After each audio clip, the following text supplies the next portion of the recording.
ছাত্রদের জনগণের আন্দোলনে বিজয় হওয়াতে বাংলাদেশ জাতীয়তাবাদী দল ভাইস মুস্তামি থানার সাবেক সভাপতি জনাব জাকির সেলিম ভাইকে মিষ্টি খাওয়াই দিচ্ছি। সবাই তালি দেন।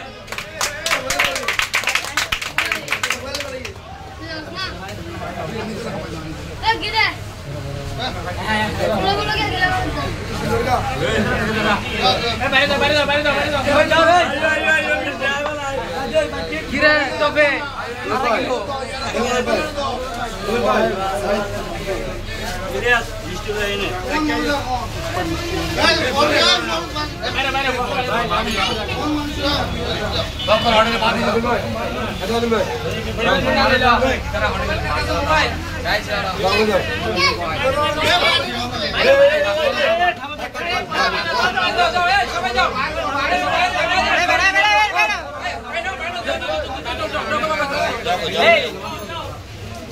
मिस्टर आसे मिस्टर नहीं मिल रहा मिस्टर आ रहा এই সব